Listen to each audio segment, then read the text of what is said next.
Hello, folks. Hi there. It's another episode of Official Cast. It's been Huzzah.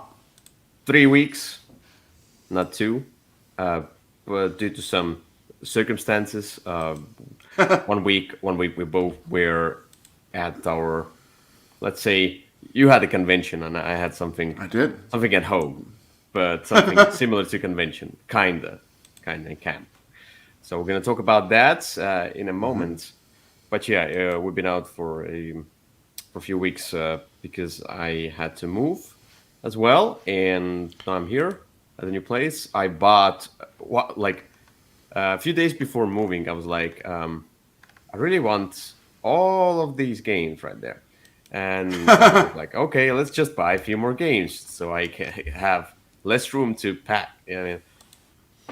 But yeah, they had if you know Brain Games is the one that the Brain Games shops are here in Estonia, at least in Tallinn and Tartu, etc. And so they had the whole week was about their birthday, and I Ooh. think Friday or Saturday they had a big party, but each day so they had like a usual discount like 15%, but like you can order online. But there were also games at the table.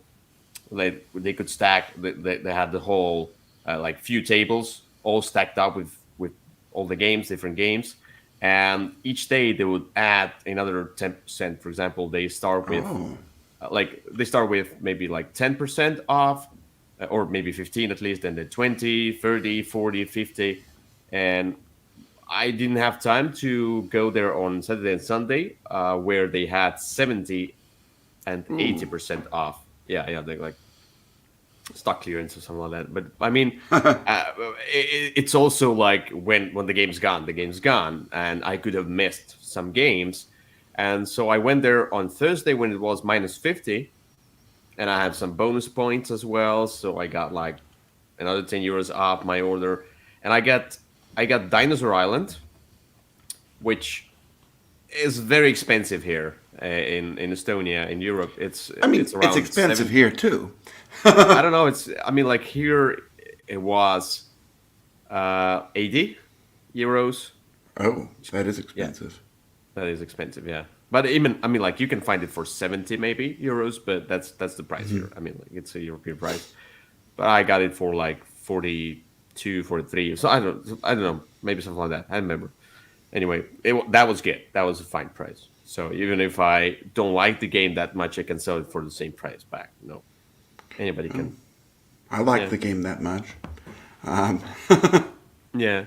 But I also got Winterborn, that I just like you don't know about the game, yeah, but it was like, oh, looks cool. I was like just browsing through the pile of games. I was like, what's this? What's this? I'm like, and Winterborn. I haven't heard about that one. And it's like a Euro game, Rundell, light deck building, and I was like, sounds interesting. I mean, like for it was about 25 euros, something like that, with a discount, which is very cheap. And it was quite heavy box. It has a lot of components. I was like, okay, why not? I'm gonna try that one.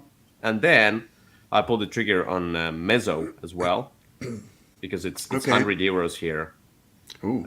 Yeah, and I got it for 50. So 50 is fine for Mezzo, I think. I will be curious to hear what you think of that game. Mine is actually nicely painted. My friend who was visiting me last year was kind of bored, Mm. and so he decided to paint, and he picked that game because it didn't have so many figures. Because I told him he could paint figures, but he had to paint all of them, not just one or Hmm. two. So he chose a game where the figures were big, looked kind of cool, and there weren't that many. So mine is nicely painted. And you like the game, yeah? Because I looked at the game, but I'm not. I don't love the game, to be honest. I wanted it to be a little bit different than it is. I enjoy the game, but Mhm. it is not. I don't know. I don't want to taint your opinion of it, but for me, Sure. it wasn't. It didn't blow me away, and I was kind of hoping it would. Okay, but I mean, like it's the same. Like if I don't like it, I can sell it off. I Yeah. won't lose in money anyway. I was like, I'll pull the trigger. But while I was thinking about buying games from Bring Games during the Thursday week, I also ordered a few more games online. I was just on a buying streak, and Okay. I also got Subterra, a French copy. Okay. But I mean, like, there's few things that need to translate. It's like Not few base money. stops. Yeah, Yeah. and I got the expansion for Nidavellir, the Thingvellir, Okay. which I was like, okay, I really like the game, and more is merrier, Yeah. better, And I was like, okay, I need to get that one. Aquatic as well. I was one Okay. criticism I got about Aquatica was that I really like the game, but I want to have more of something. I know more of maybe not even the same, but something extra or more of these different power cards, something like that. I wanted to have some extra, and I got it through this expansion. So I was like, okay, so I went on a buying streak. So Well, I did as well, but we'll talk about that a little bit later. oh, I see. No, during Gen Con, yeah, indeed. No, well, so during Gen Con, but one of the games I'll talk about a little bit later on today ended up having several post Gen Con purchases. So, but I'll save that one for later. I see. Because my latest purchase, as I looked at my credit card, was 11, the board game. I forgot. Okay, the Polish one, yeah. Yeah, and I got all in. I Yeah, like well, I not did too, but all it's in, but right. with all of the expansions, not the play mats or something like that. I was like, I don't care about that. Yeah, Who yeah. cares? Too much. Yeah, actually, so they had that. They were demoing it at Gen Con. It looked interesting. I ordered that one as well, but who knows when it will actually arrive. That's for the future. That's future It's excitement. in a year, yeah. A But current purchase, future excitement. I'm just a huge Football Manager PC game fan, Okay. so that's why I think that it's a game for me. It seems for those who love PC game. Anyway, we should get to our topic of the day, We should. which is a Gen Con and board game camp special. And I don't think we need to introduce what's Gen Con, but it's a convention, a huge convention in US. You're going to talk about that in a moment. You can just briefly mention what's new there, what's different from previous years when we, like the after COVID situation. But for board game Sure. camp as well, board game camps also were on pause because of the same virus, and now they have been brought back, and those camp, and the prices went up quite much, and I was like, okay, I'm not sure I want to go to the camp this year. I really want to play games, so I asked my friend who was also deciding where to go to the camp. I was like, let's do our own camp. Let's do just home camp marathon, and we're gonna play games from Friday till Sunday. That's what you do in the board game camp. Board game camp, basically you go to some kind of a outside place in a nature. It's like a motel type stuff there. You sleep there, and then you wake up. You play games till early morning, and then you just eat and play games, and that's it. And there's the huge library because the board game camp specialty is that people bring there is a library that Brain Games has, and Brain Games library has been growing, and they now have a fine choice of games. Really small, but a fine choice now. Not just their own games, but a lot of demo Right. games.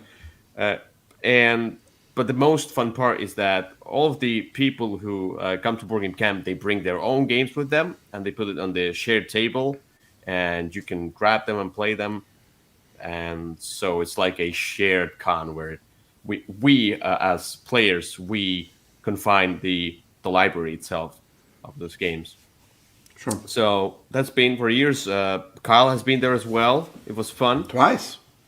Twice, yeah. So just playing the games, just having fun. And this year I've done it at home with another person, and we though we had one more guy who suddenly showed up as well. So it's like we got to play quite a few games, a free player, not only two player. but it was also fun Great.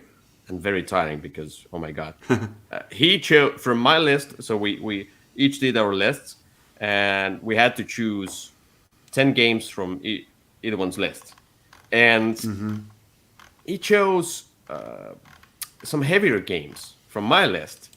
And then I said, "What do you want to play first?" And then he made the list of from the first games he wants to play to the least favorite games he wants to play from my list, and he put all the heavier games on top of the list.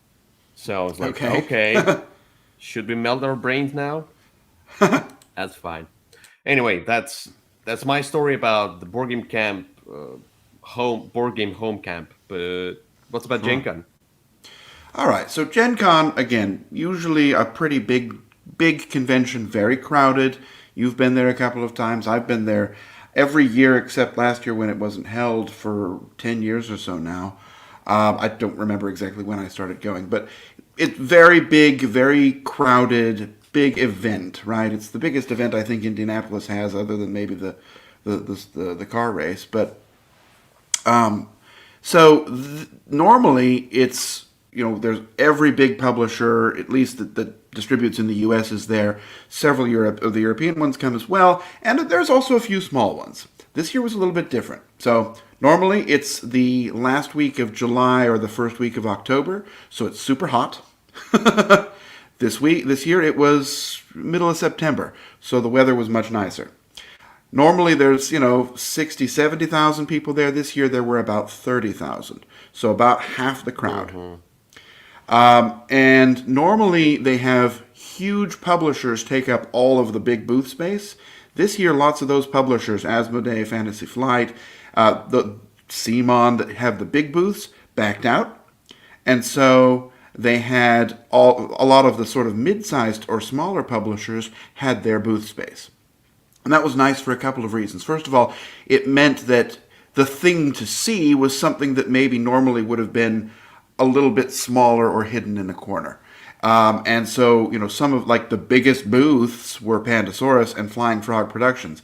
And both of those are, they're not small, tiny publishers, but they're not the ones that reserve those big center marquee booths. I mean, the advertisements that are usually Upper Deck Entertainment were all Czech Games Edition. So it really changed sort of the dynamics of the convention, just having, sort of those marquee publishers not there, and we had a different perspective of what, and a different sort of idea of what to rush and see, which I really liked.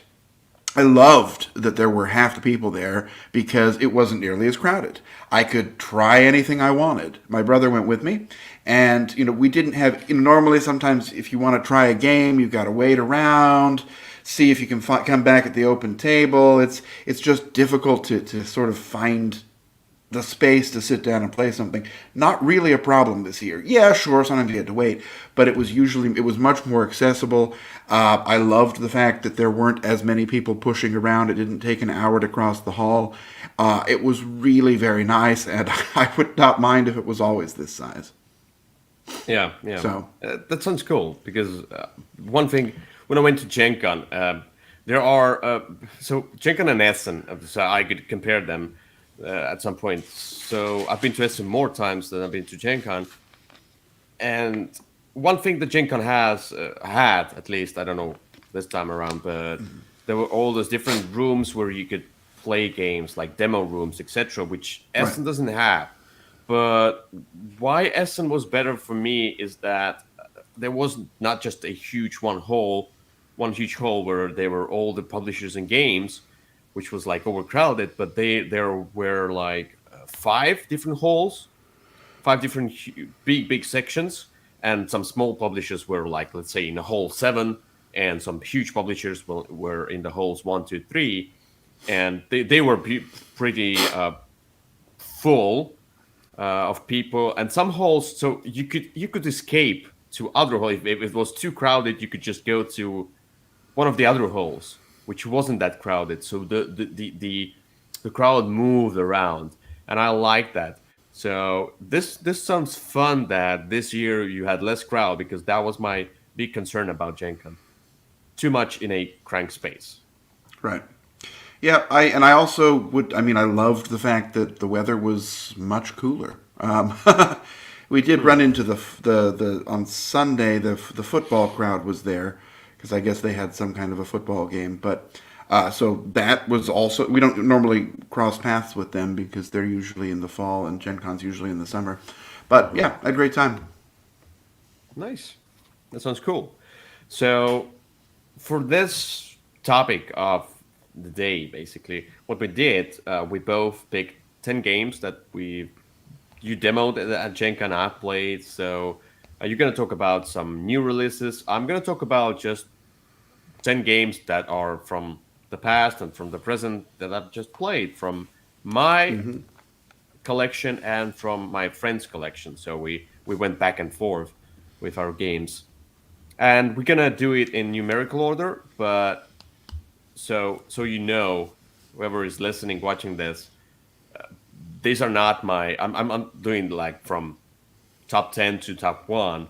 These are just 10 games I'm going to talk about, but the numbers just help me do the timestamps, the and also for you to just have a kind of a countdown Right. to keep track, Yeah, basically. and for me, they're not really ranked. Although I would say the number one and number two were the most significant, or I guess the top three for me kind of did feel more of a step up, just because I Mm. was either really excited for them, or they had a big impact on my Gen Con. So I guess that's kind of a ranking, but not really. No ranking from this side, but why don't you start, Kyle? Let me just do a small screen sharing Okay. magic, and I'll be there in a moment. Let me see. Oh, I got it. So that's good. Are we Okay. here? Yes, we are. We're here. All right. So the number 10 one that I will talk about was actually one of the ones I was most excited to go and look at, because I know you had talked about it back a long time ago when we were doing Kickstarters, and it was one that you had been interested in, and I was interested in it aesthetically. And so we kind Hmm. of rushed over to, well, not rushed, but we went over and made a priority to look at it, and that game is The Night Cage. Mm-hmm. Mm-hmm. And so this game is very black and white, Yeah. and so you're trying in it. You're like this creature holding a candle, and you're moving, and you can only see the four places next to you, and you're trying to find a key, and then everyone's trying to escape, and then there are monsters that show up. And if they show up and then you move next to them, then they attack you. They put out your candle, so now you can't see anything, just the space you're on, and make things more difficult. Um, as a game, I have kind of mixed feelings about it, right? I enjoyed it, but as a two-player experience, it's not very good. Because as a two-player experience, you have to play with two characters each, and that just became confusing. And also, we got the deluxe version, which is great. It has these nice acrylic tiles, but it has, instead of those colored candle pieces, it has four little pewter figures, and it's very difficult to tell which one is which, because they're not different colors. And so that kind of interfered with the experience. Um, I think if I had it to do over again, I probably wouldn't go for the deluxe edition. Just so that I had those different colored pieces, it would have made it a little bit better. The game itself is very light, right? I mean, it's just move and place the tiles out, kind of see what happens. Not a whole lot of strategy there, but it is kind of entertaining. It's a good light game, and if you were to play it in the right atmosphere, Halloween season, then it might, it would be a good experience. And it certainly looks very nice. It's everything is well thought out. This sort of tower that holds the tiles is actually a candle that's sort of getting lower as you go through the game. And so I enjoyed the game. I just didn't think it was amazing, and I was hoping it would be a little. Those are those pewter figures. And those candles didn't come with it. But so I had a great time with it. It just was not the best game I've ever played. I guess that's how I would put it. Mm-hmm.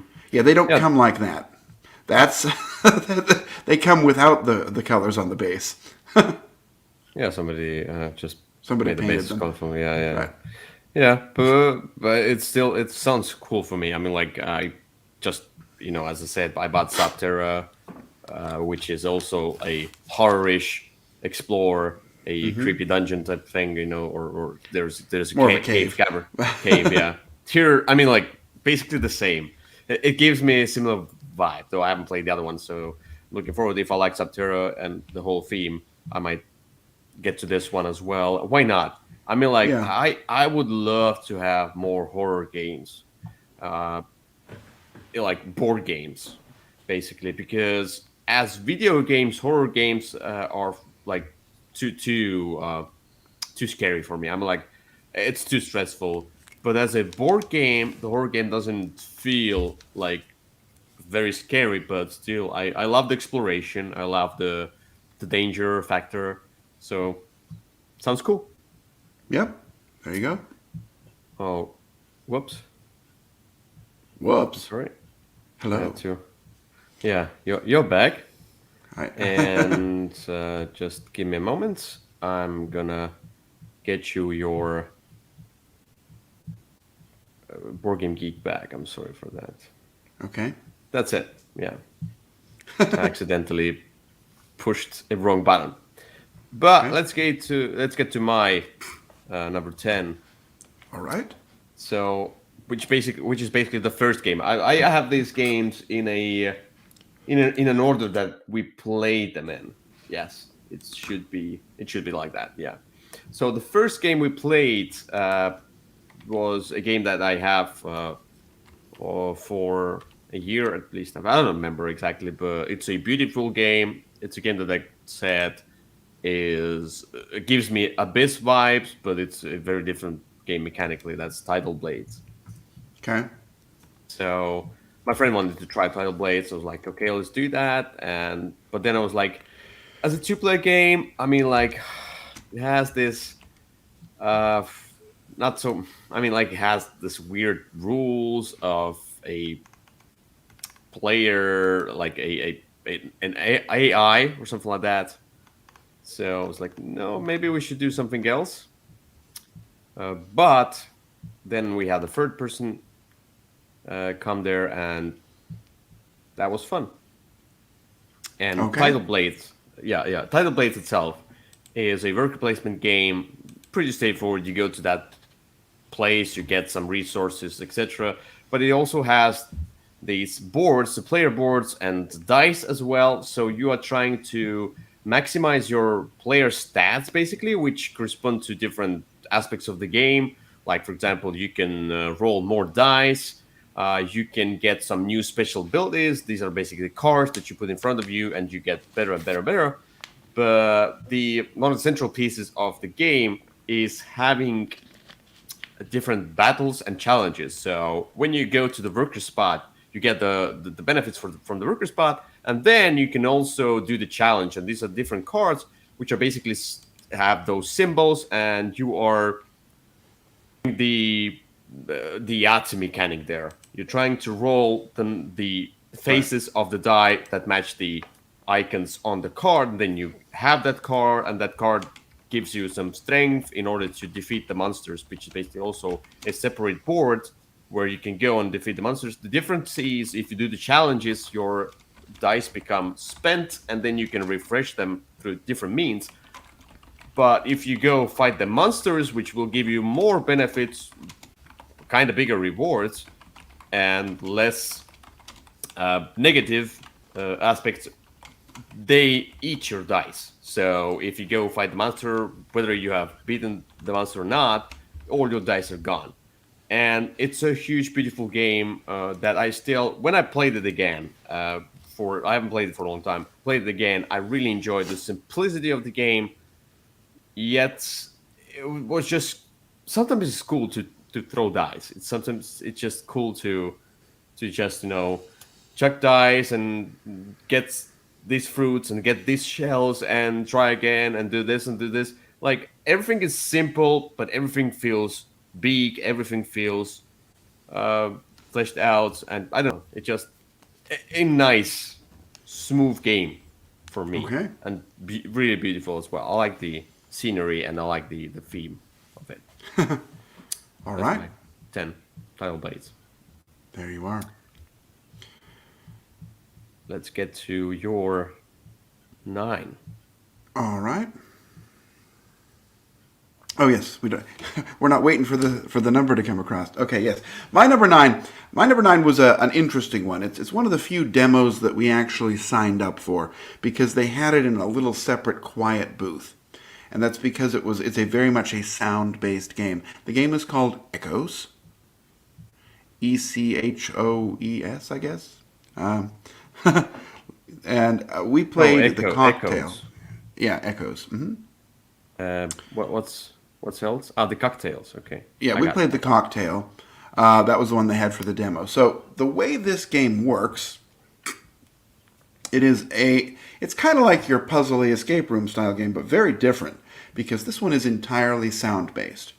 So on the table you have six chapters, and they're just like a picture of something, and then there's 18 cards that go with the chapters, and your task is to figure out which card goes with which chapter. Each chapter tile has 3 cards that go with it, and they're pictures. For example, there might be a drink shaker, there might be a cocktail recipe book, something like that. And so what you'll do is you'll take a phone and you kind of scan the card, and it plays an audio clip. And for example, the audio clip might be a phone ringing, and then you'll play another one, and then you find another one. It's a snippet of a conversation, and so what you're trying to do is to find the 3 of the objects that go with each chapter, so that you can then put them together and make a cohesive story. And then once you do that, it plays them all, and it actually adds a little bit more. It fills in some details, and then you're trying to go on to the next chapter and arrange the cards in such a way so that you can do that. And then if you solve all 6 of the chapters, then you have to figure out them in order, and then it tells you sort of what the resolution of the story is. It's a very interesting game idea. There's currently 2 of them available. There's the Dancer and the Cocktail. We sort of demoed the cocktail at Gen Con, and then I got them and took them home, and then we've played the Dancer all the way through. We haven't played the cocktail all the way through. It was just that demo copy. So, and then there's one more that I think it's called the Microchip that was not there yet. Anyway, they're very interesting game, very small box, and the kind of thing that you'd play once and then probably pass on to someone else just because it's not going to be really a lot of fun the next time. But but I really found it a fascinating idea, an interesting way to kind of tell a story and create an experience. It's not really one that you can lose. It's more, you play it until you've solved it, and then you had a good experience and have a memory. But I found it a fascinating sort of take on that kind of a game, and sort of the ambiance that they had in this little booth, this quiet, dark booth in the middle of the convention hall was also a nice way to experience this, because it sort of felt like, okay, it's quiet, I can focus on this. And it was at the booth where they were also selling horrified American monsters, so it was a very crowded booth. But this was a nice island of tranquility and a really interesting experience. Okay. All right. Yeah. Nothing to say about that one. Yeah, because you haven't played it yet. You probably would enjoy it, but I don't know. Maybe. I'm a bit tired of all of these game genres. wait a second. Uh-oh. Man. I'm a bit tired of them, and I enjoyed this, so... Oh yeah. I don't know. But it's just a phase. I'm gonna go through that phase, and then I'm gonna get back to that wagon of whatever this is, escape type or whatever, But all right, so my ninth game or a second game that I played, to be honest, was so look. I looked forward to this game. Let's start with that, and that's called Bite Down. Uh-oh. And Okay. I loved it not. So let me tell you why. So Bytown. First of all, maybe the explanation of the rules. The my friend who was explaining the rules, he wasn't very precise in explaining the rules. He was playing it for the first time himself, and I'm like, it was a little bit messy. But as we started playing the game, so this is also a worker placement game where you have dice as workers, and the number of the die is basically how strong your worker is. And some places they have like minuses and pluses, modifiers to the dice. So if you go to that place, your worker becomes weaker next turn, and if you go to that place, your worker becomes stronger next turn, etc. But you are baking those different pies, and then you're putting them into these counter stables, whatever, and then they are then you can score them based on the column or a row, but you can score them based on row only on the last row, which is stupid in my opinion. Why should I like? I mean, like we, I haven't seen anybody. We played it a let me see. We played a four-player game. Nobody never scored a row. You always scored a column. And the other thing is that you have those different apples and some extra ingredients, and you are going to this tree where you can grab those ingredients so you can bake a pie with. And there are also secret recipes, and each player has their own secret recipe from the beginning of the game where they choose three items to be for the secret recipe.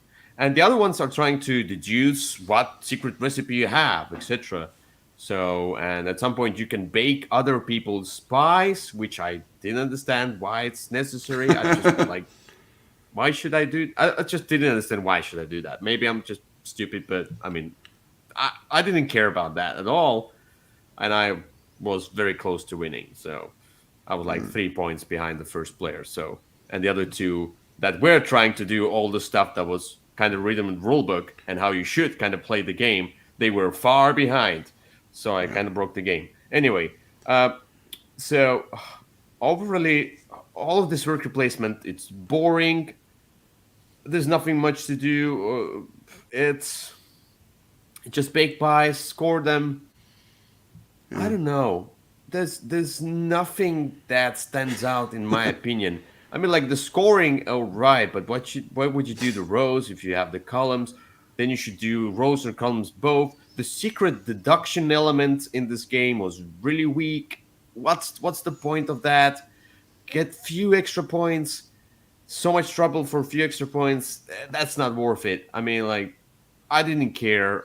I like if you get at least one of the ingredients right on marking down, you get you don't get any kind of like penalty. Like you have to deduce three ingredients. If you get at least one right, you get 0 points, which is basically I'll just blindly guess something. I don't get negative points. I mean, like it's stupid. Yeah. Oh my I god. mean, I So agree. This was a game that I had to apologize to people after I inflicted it on them. It was this one was a little bit overhyped, I think, and maybe I was expecting something other than what it was. We found that there were just too many workers, right? At the end of the game, it was just you had so many, and there weren't enough yes, spots to put them in, yes, and it just was not fun. And it was way too. It was so many rounds. It was like 10 rounds or something. I don't remember how many, but it was like 5 rounds too many.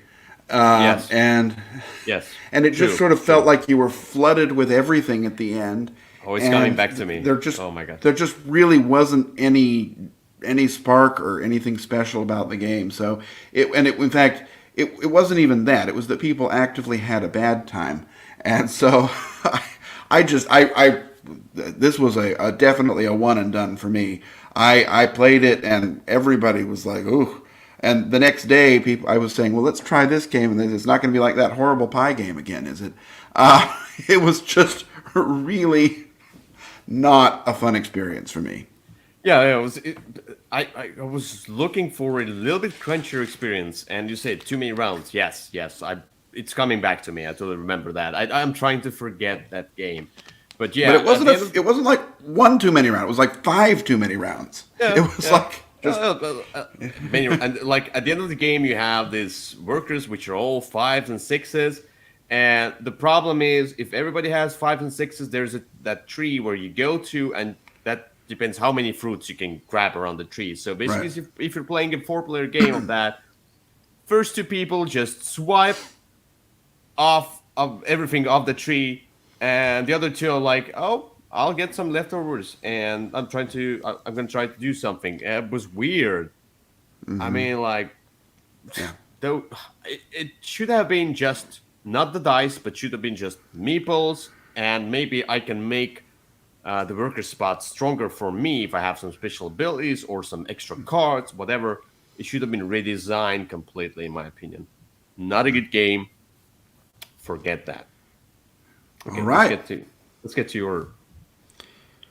Okay. I guess I'm here alone.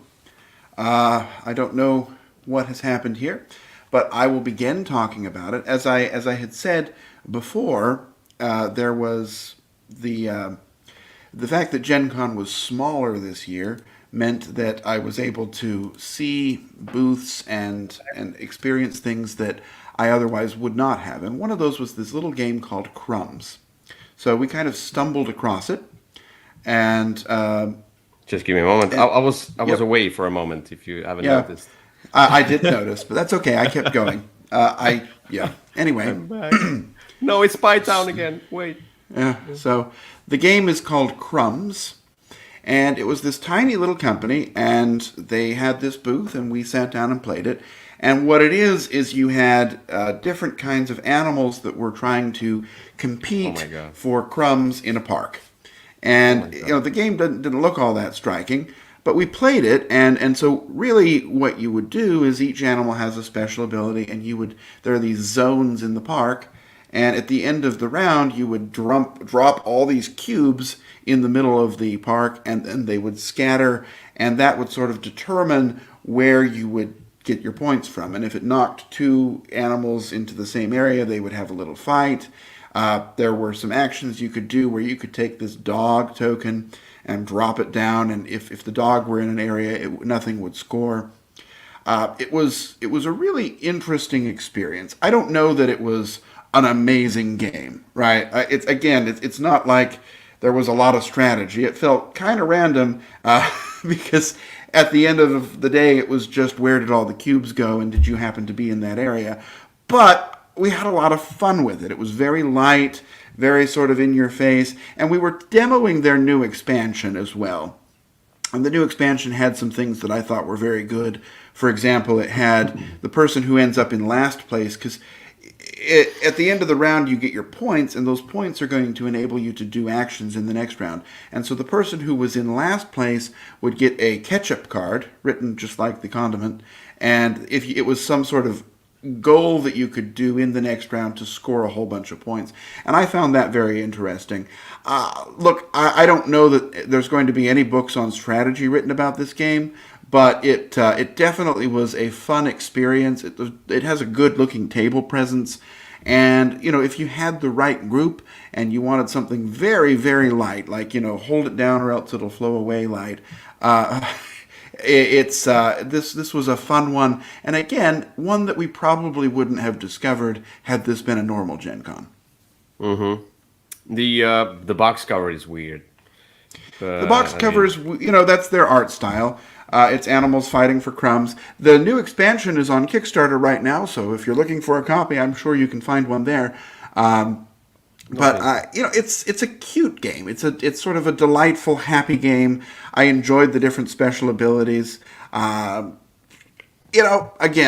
don't look for something amazing or brain burning, but as a light kind of family type game, I think Mm-hmm. this would definitely work.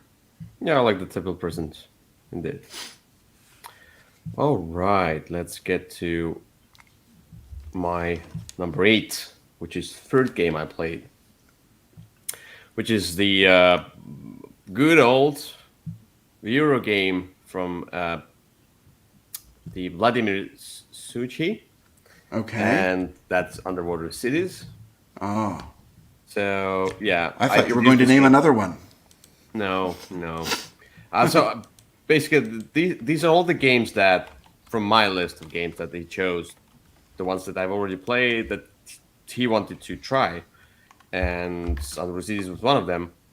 But I also had the expansion that I've never got to the table because at some point I was like, okay, I need to learn the expansion and all of the new players. Maybe it's just a Yeah. little bit too much. Let's just start with the basic thing.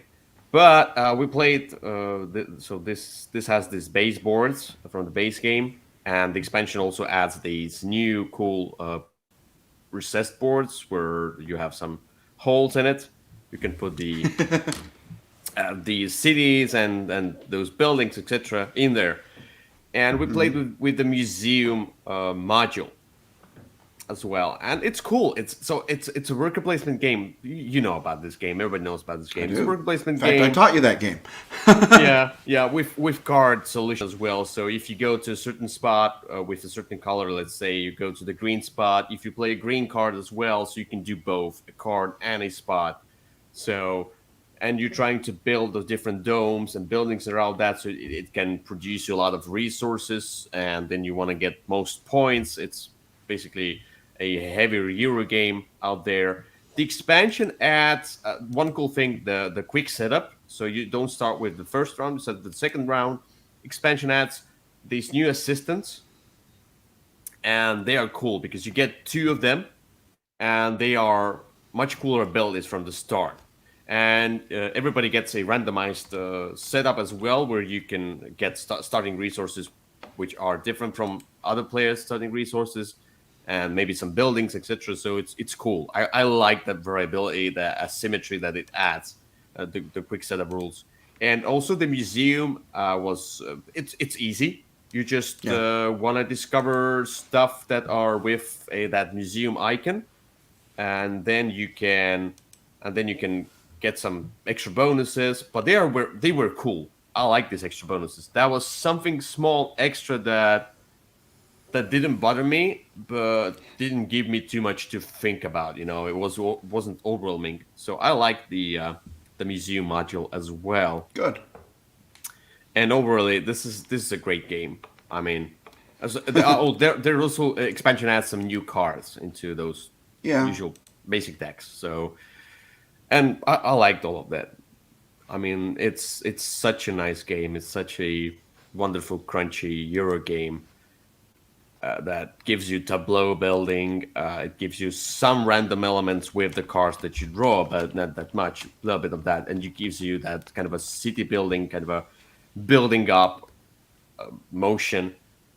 It's just so cool. I like Underwater Cities, especially with the Great. expansion. Yeah. I mean, when you mentioned the Euro game by Vladimir Suchy, I thought for sure you were talking about Pulsar. But, Indeed, that's the one. I all would right. play. I mean, like Pulsar and Pytown. I would choose Pulsar. Out So of would the I. two evil, I would choose the lesser evil. No, I enjoy Pulsar, but anyway, that's not what we're talking about because that wasn't one that you played at your game camp, and that's not one that I played at Gen Con.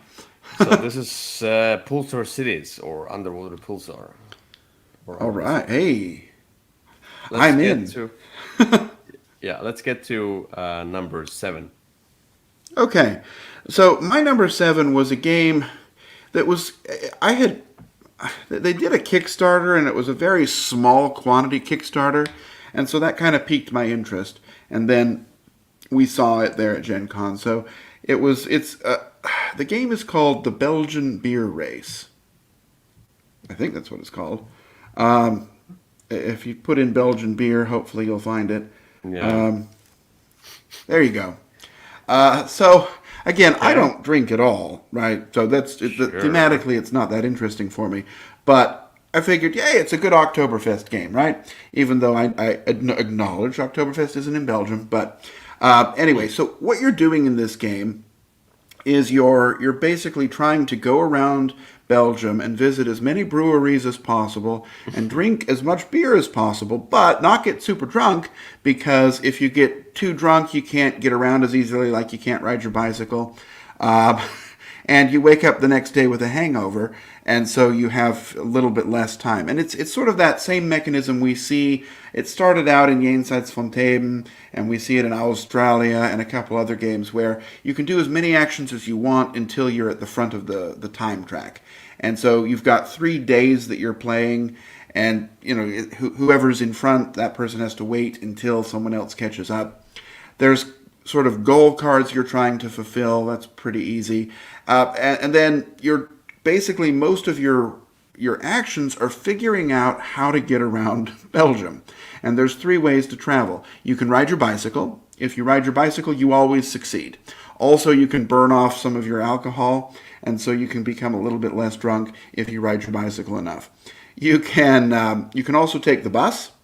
And if you take the bus and you're really drunk, then there's some penalties, and also the bus might be late, so it wastes some of your time. But while you're sitting on the bus, you can just drink your beers, and so apparently that's the thing you do.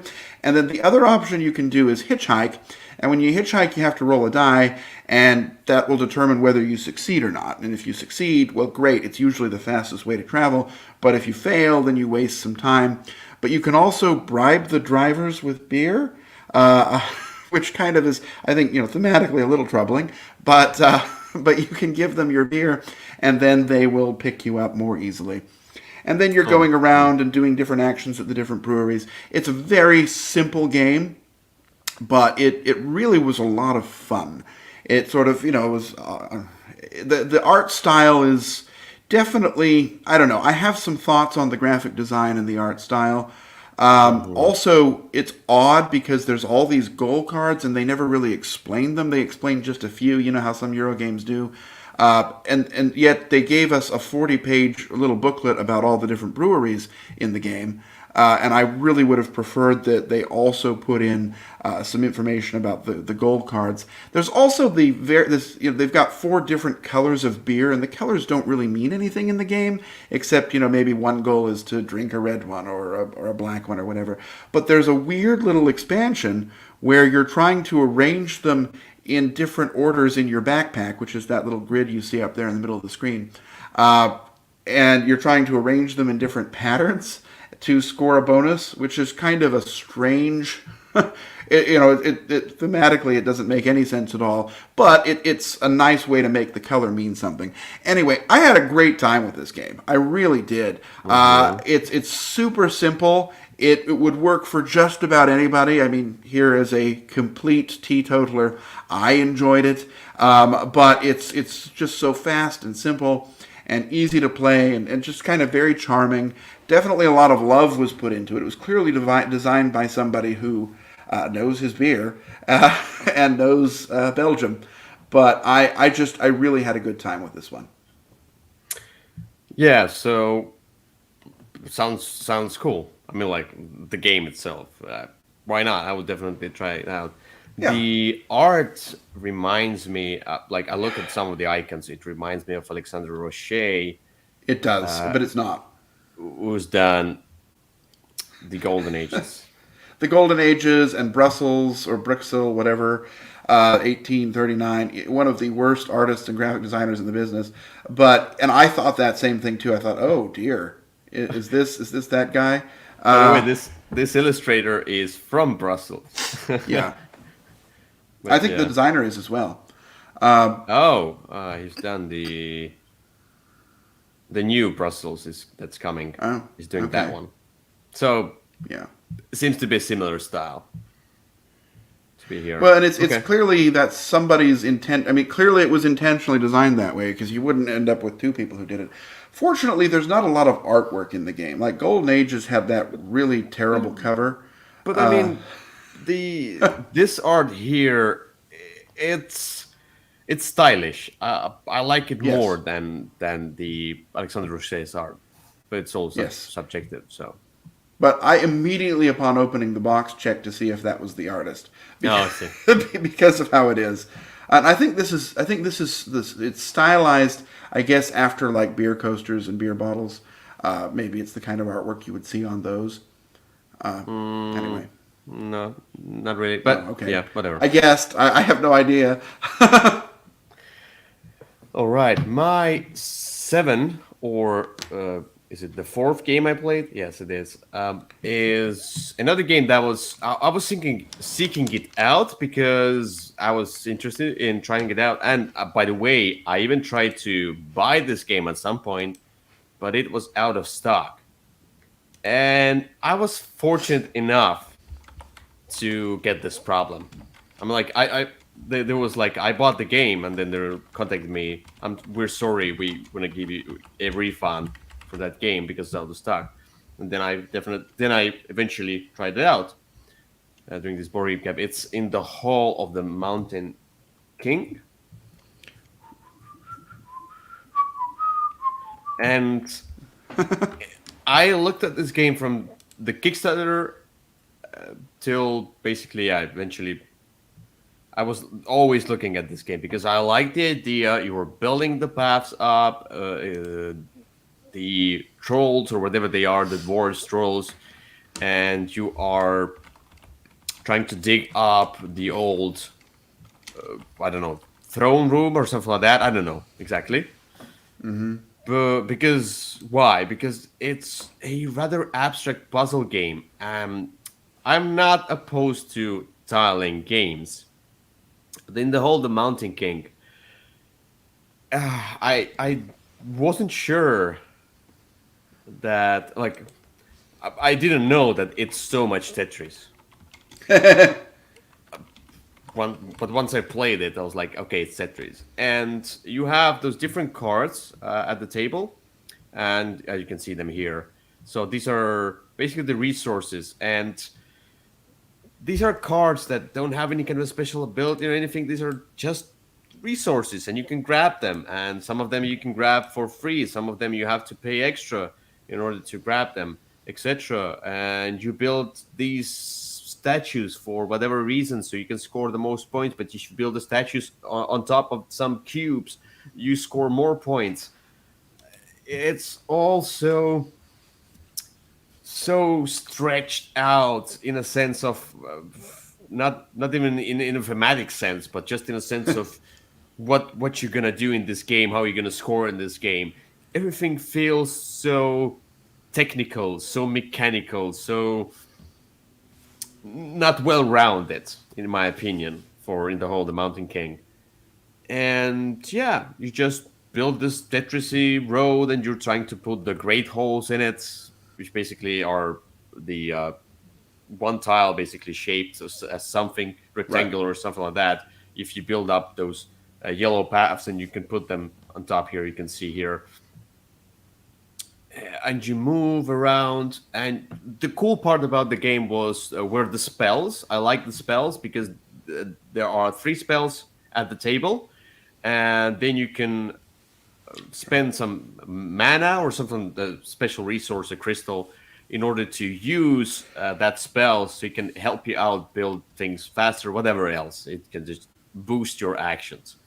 I like this part. Everything else was just, it's not a bad game. It's not No. Bytown, you know?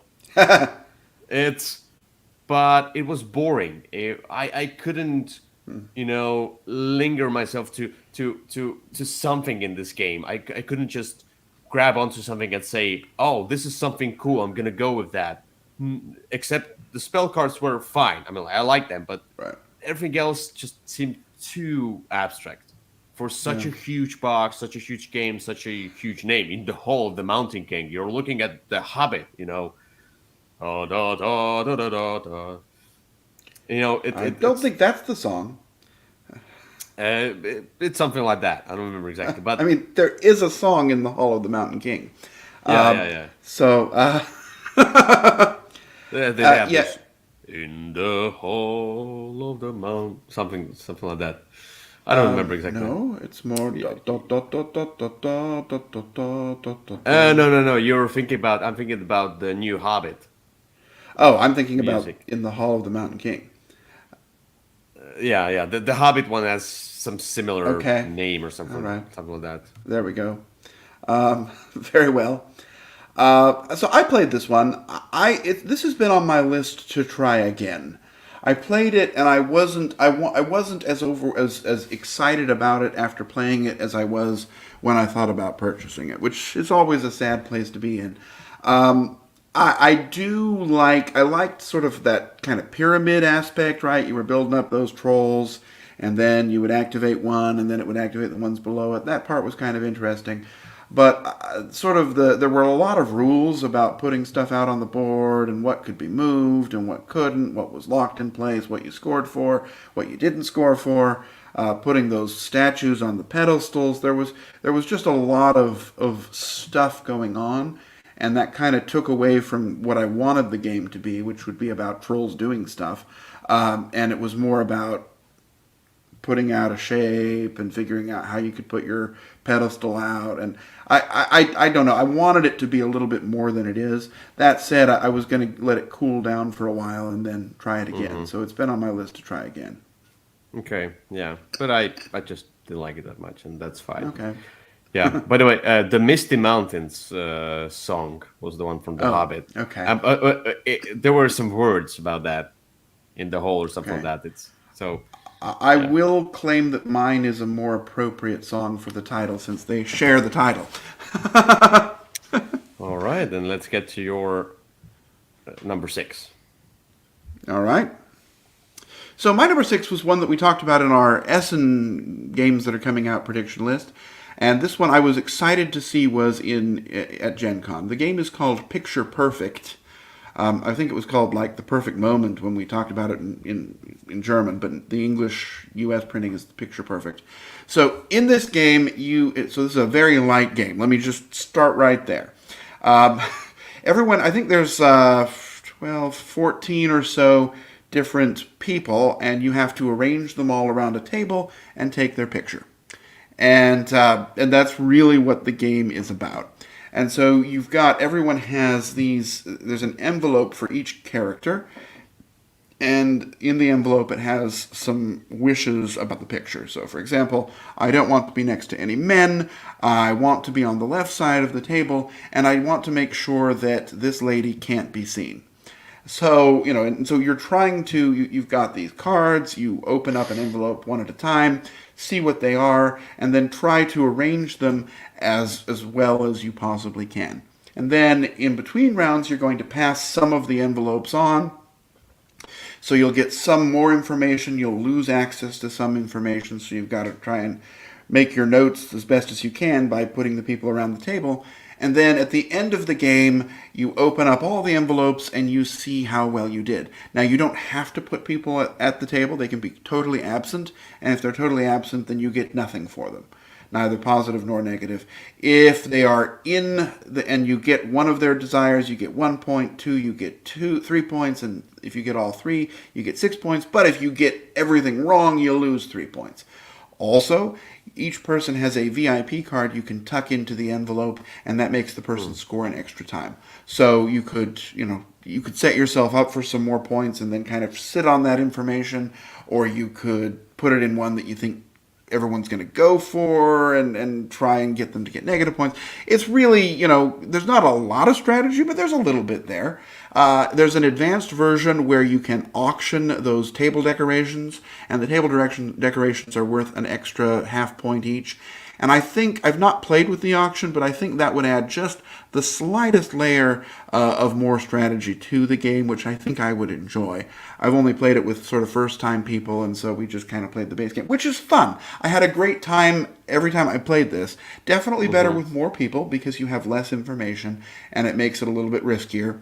But it's a very light game. Oh, and then sort of at the end, you're going to take your phone and take a picture of that scene, and that's how you're going to score it. Although in practice, you don't really. You kind of take the picture for fun and then just look around the table because that's a little bit easier. But like for whether you can see someone or not, having the picture there makes it easier to tell.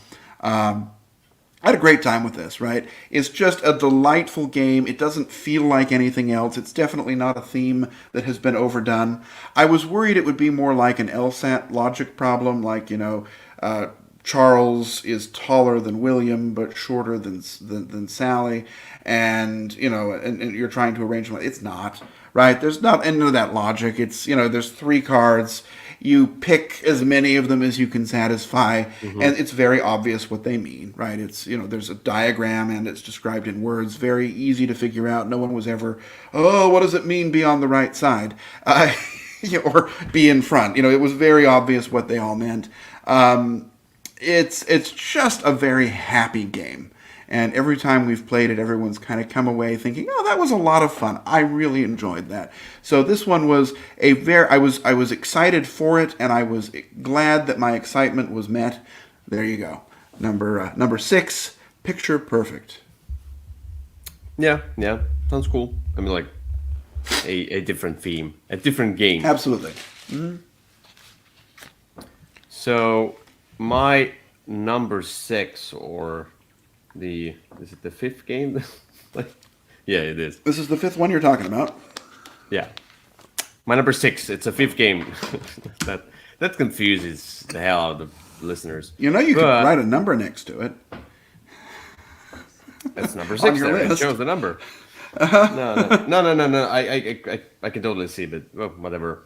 My list is within the board game stats, so I cannot write in there. Oh, Yeah, mine's on a piece of paper. I see. Yeah, This something. old technology, this ancient sorcery.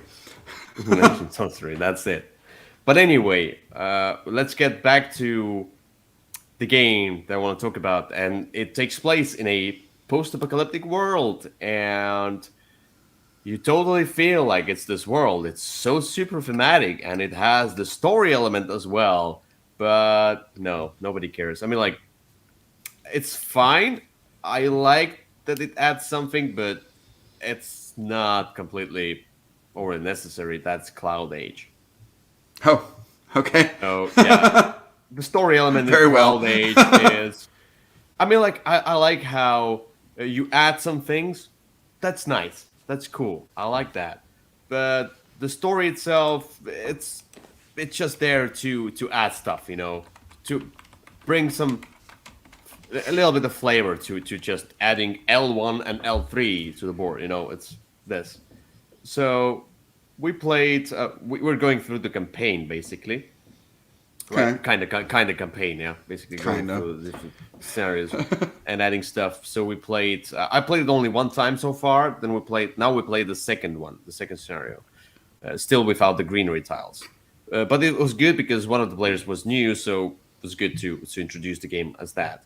And this is a like Alexander Pfister's Euro game where you are building tableau of cards to make yourself more powerful, and you are going across this board of the hexes, and you're basically going from the city to city, and cities are, if you can see here, yes, you can see here, these are different clouds, and these are the city spots, and they are like, this is the whole city, and this is, so the city can be more than just one hex.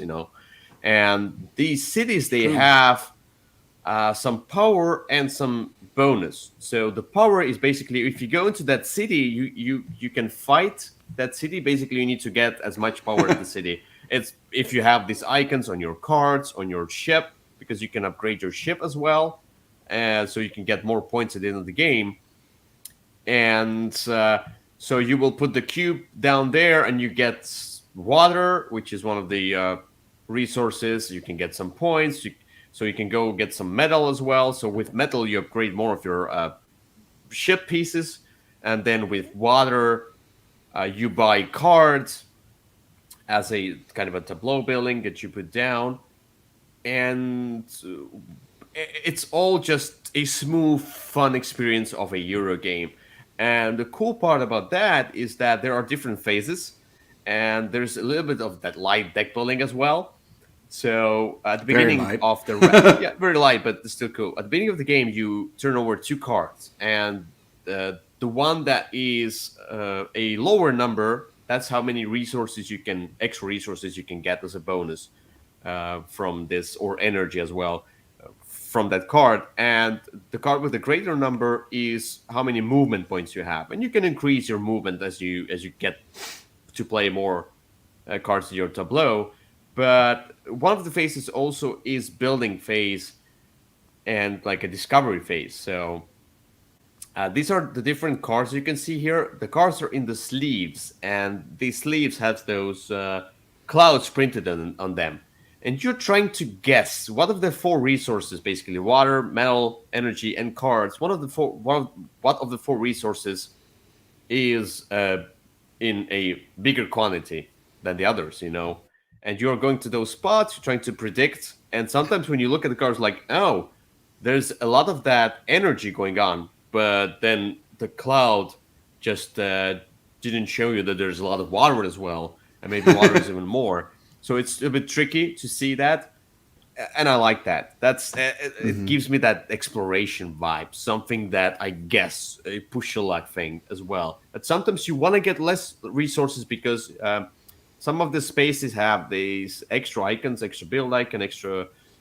You can throw away a card from your initial card deck, because your initial cards are like 0, 1, 2, 2, and then you get those bigger number cards, and you want to get those bigger number cards because you want to move faster and faster. You want to be stronger, and you want to throw away at least a 0 and a 1 from your deck. So all these different things, and you build up your airship. You just upgrade yourself. You go through that. We haven't got to the greenery yet, the greenery tiles, but these are basically the tiles that you put on the board, and they upgrade something. I don't know exactly. And then you get the mission cards. The greenery sort of opens up the game a lot. I almost always will start, I guess, on scenario 3 or whatever to include it, because it gives you something else to do, right? You can place these greeneries out and like suck. You can get those bonus spots that are on the board and kind of kill them for everyone else, so you get it one time, and they give you some more points. Mm-hmm. So basically, yeah, you can produce stuff. You move on that production boards, and so you can produce even more water, but you have to spend more energy. But these are the airships which you upgrade, and you can become more powerful. So you can defeat bigger cities, or you can become faster as well, and you get points in the game. It's not a point salad, but it's usually Euro game. Try to get the most points. But I like all this mixture of different things. This guessing, tableau cards, and tiny bit of story as well. Very tiny bit. All right. Yeah, I love Cloud Age. I'm excited. I've got to actually get that one back out now that I have my friend visiting me here. So, because he likes, this is Victor, he likes the Alexander Pfister games anyway. So, let's see. Yeah, I'm excited. For me, it was an exception. So, yeah. Yeah, well. Which is cool. All right. Let's get to your number 5. My number 5, okay. So this is another game that I went to Gen Con excited about. One of my favorite two-player games in the past couple of years that has come out that's not Summoner Wars is Blitzkrieg, right? Mm-hmm. And so this game is this little World War II themed game, and it's very fast. You've got the 3 tiles behind your screen, and you're placing them out. Well, the same publisher and the same designer came out with kind of a sequel game to it, and that game is called Caesar. And that's Caesar with 1 exclamation point, and it's like Caesar sees Rome or whatever.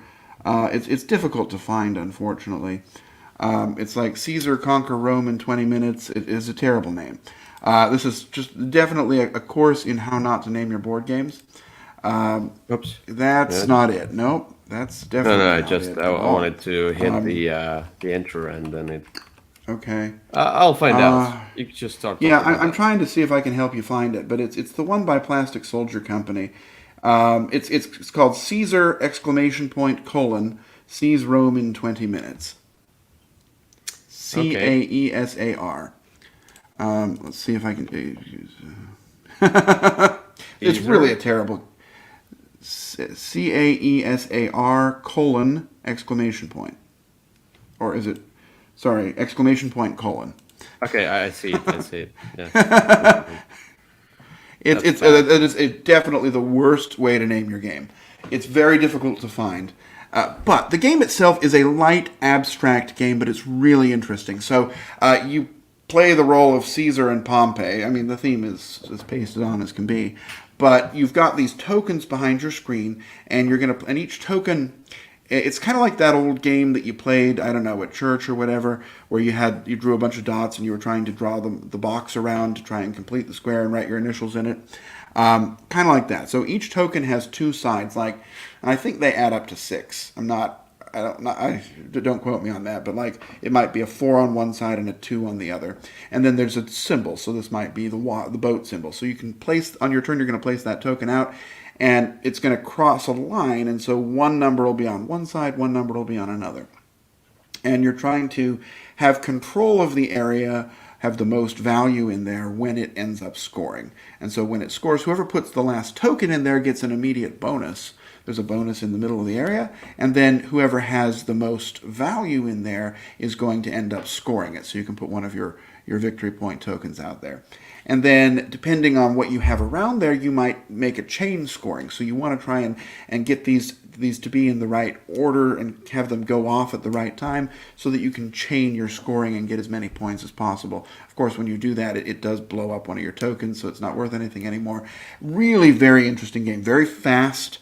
If you liked Blitzkrieg, you'll definitely like this one. This one's a little thinkier. Blitzkrieg's a little bit more, okay, something crazy is going to happen. This one is more very much, in your face with a knife. If you go there, I'm going to stab you. No, it's very sort of strategic. Very think about things, how you're going to do it. Depending on the different tokens you get, you might be able to draw more so that you have more tokens to choose from. You might be able to make better chain scorings. Very interesting game. This is one that I went wanting to buy. They didn't have it there, unfortunately. They did have it to play. And so we played it, and they were, of course, selling it on a pre-order if you would like to.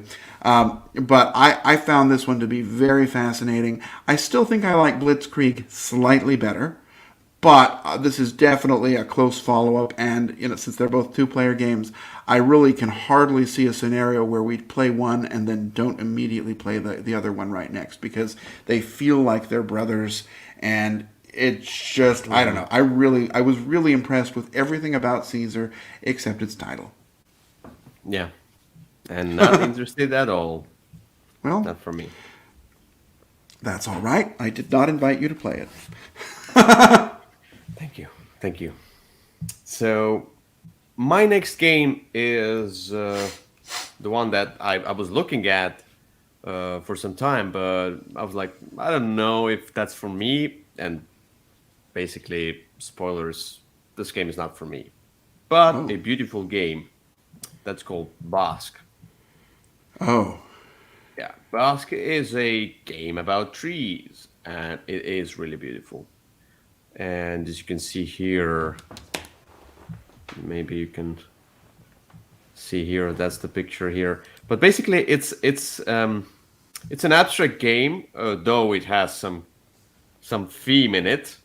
It's not 100% abstract, but basically you have this board agreed, which has all those differently shaped territories, like the water and the green territory and the gray territory and the blue, whatever, all those different territories. And this is a territory control game and a puzzle game. At first, you put out all of those trees with different numbers, and then these trees will activate, and then they will score you points based on something. I don't remember exactly all of this thing. But then they will also blow out the leaves in different directions, and in this leaves section, you're basically doing the area control where you put the leaves down. You have to go in a kind of a, not as in a straight line, but in the same direction, and then somebody else activates a tree, and there's that initiative order, whatever you choose. If you choose a greater number, etc., then you will go last next time. But you use up your numbers. So with some trees you can use like a number 8 and blow 8 leaves out there. But maybe it's not so good to do it early, because other players' leaves can go on top of your leaves, and whoever is on top That's the one who is controlling that particular spot on the board. And you're trying to get your leads into different, not different spots only, but into different territories. Whoever has the most of that will score that many points. Second most, score that many points. Just a basic pure area control with a nice touch of the mechanic of putting out the trees and blowing into Right. different directions. It's thematic. It's cool. I like that. And there's the squirrel as well that can jump everywhere. But overall, it was just I'm not into area control games that much. I can do that in a bigger manner, like Blood Rage and Rising Sun, where you have those monsters, you fight each other, you feel like you're trying to control the territories and conquer them. Here, I'm not into that kind of a game where, I just need to get the most of these things, but we're just blocking each other. It's just a puzzle. I didn't care much where I put something. I was just doing the dirty work. I was just trying to block all the other players all the Right. time, based on the rows and columns. So the trees Sure. there. I was Okay. just trying it out, and yeah, that's fine. That's cool. If it might be for those, I wouldn't say it's completely family game because it has this blocking here. A lot of that it can get frustrating for families maybe, but it's kind of like that. It's kind of like a family game, but it's somewhere in the middle. So it's like Survive Okay. Escape from Atlantis is Oh. also like a family game that you eat For my angry pizza, families.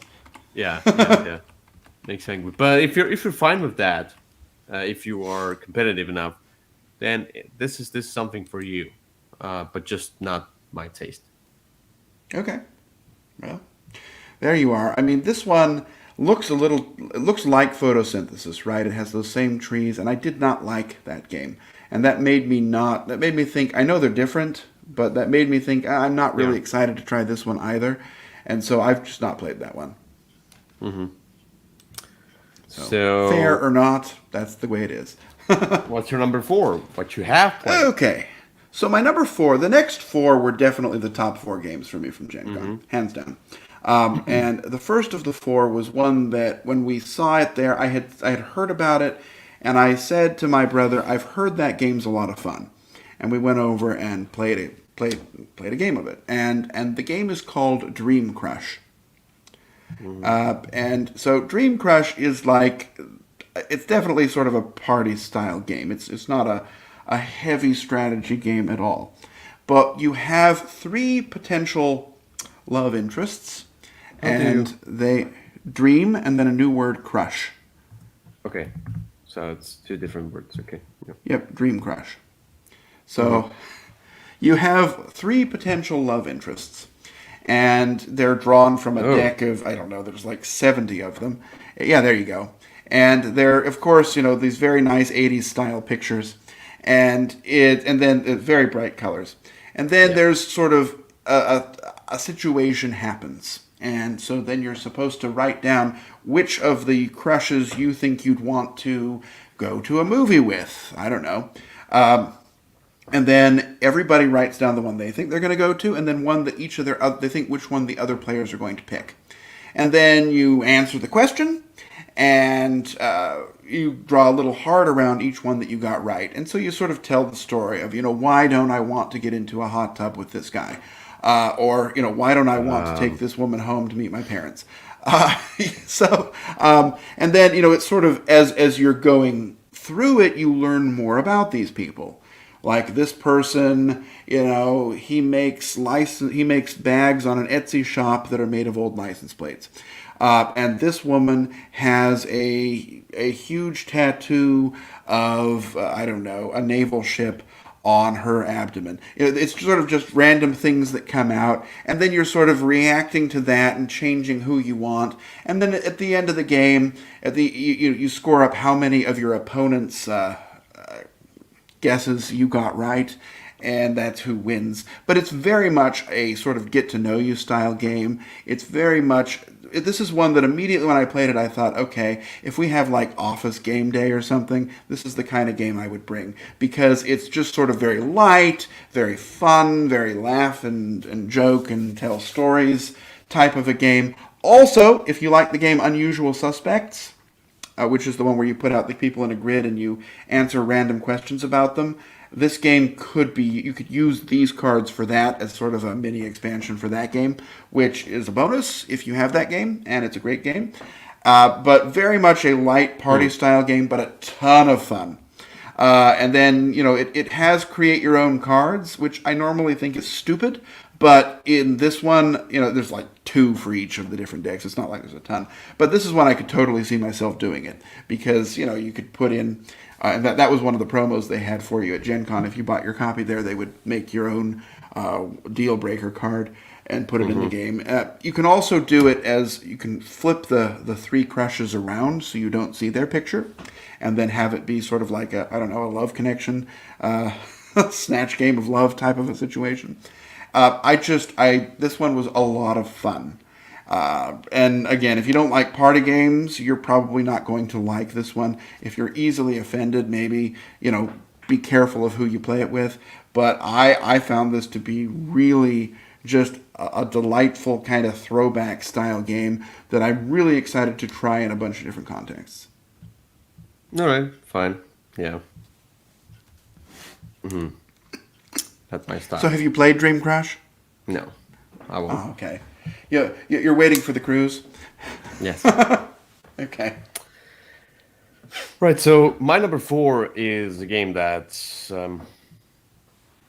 I really like, but it seems like as the time went by, I found other games that kind of take its place, not mechanically overly, but the purpose. Like each game in my collection has some kind of purpose why I keep it in my collection for whatever reason and for whatever crowd.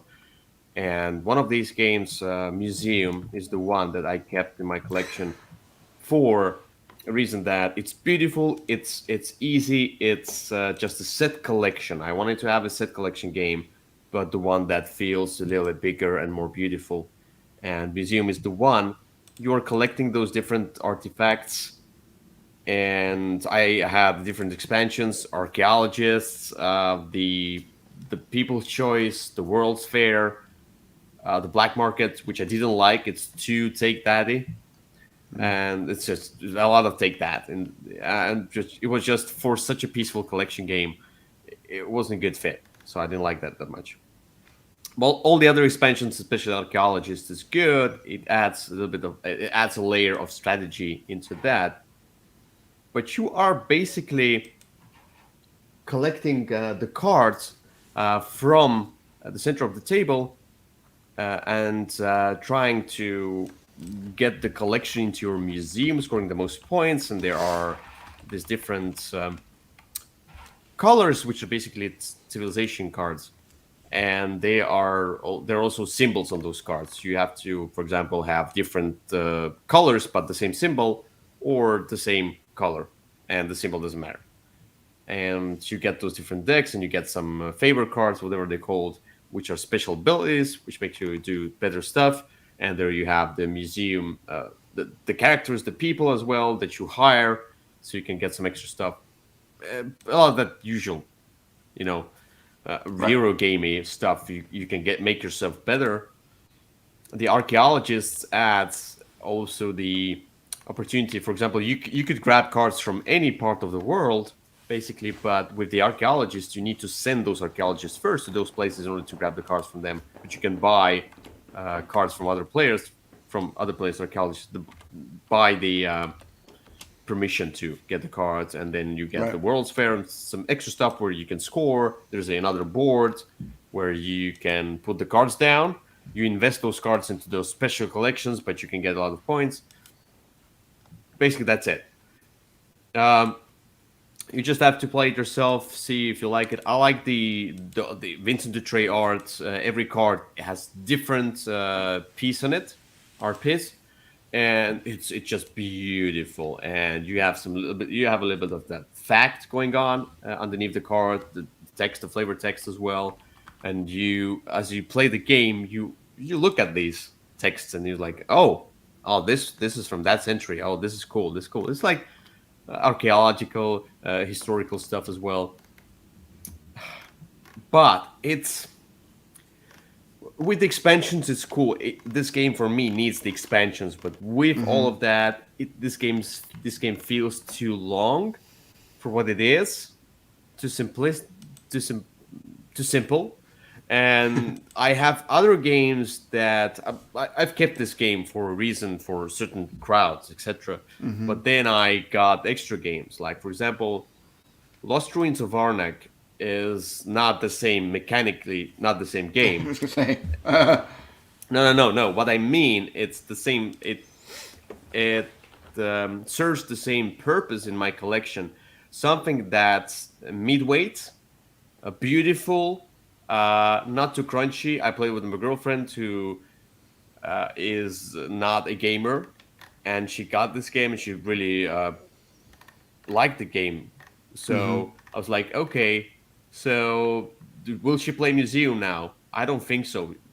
With that, she'll probably choose Lost Ruins of Arnak. And then I went through a few other games as well, like Tidal Blades, etc. I was like, all of these games have this kind of a beautiful world, mid-weight, and yeah, I don't know. Overall, it just doesn't fit into my collection anymore. But a good title. I would definitely recommend it to some people who love set collection, especially. Yeah.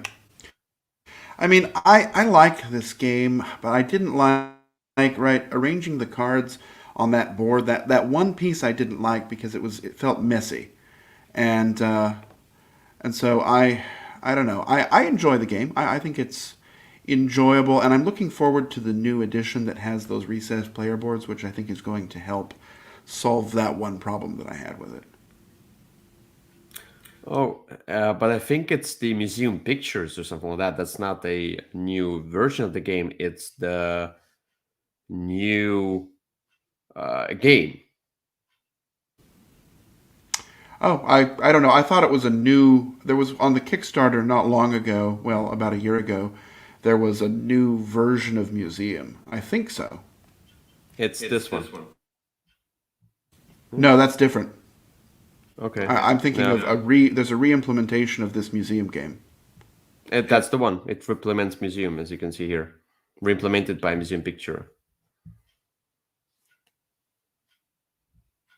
So yeah. Wait, you are off. I cannot hear you.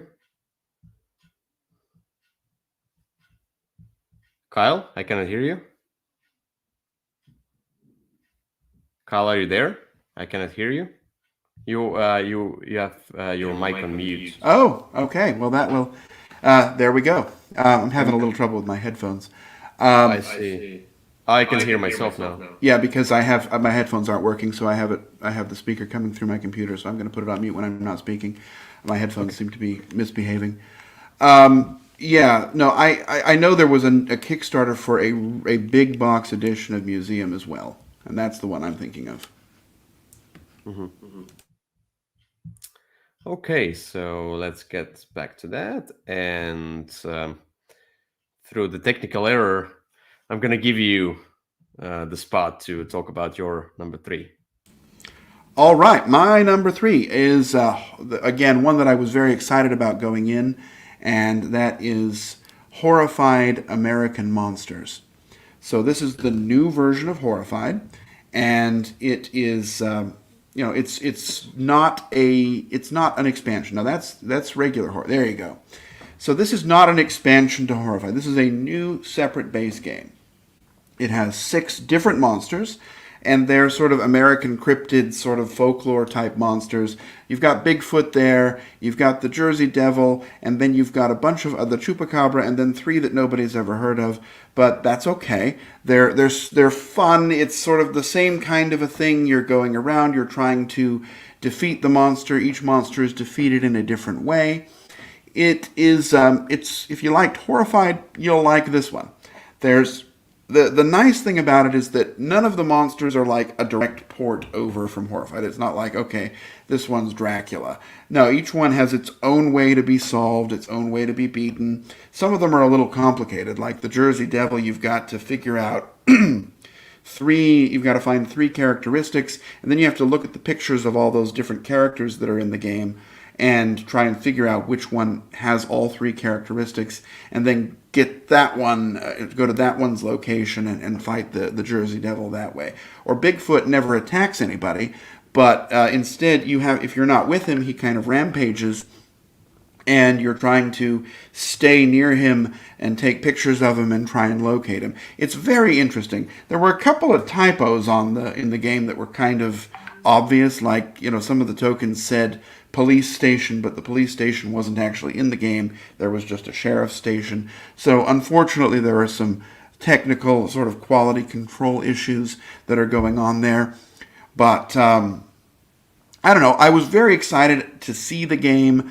I like Horrified. I like this one. Do you need both? Well, of course. But do you really? No. It's not like one offers something that's so different or unique that all the other ones don't offer. But I don't know. I really liked it. I find I like the way that it looks.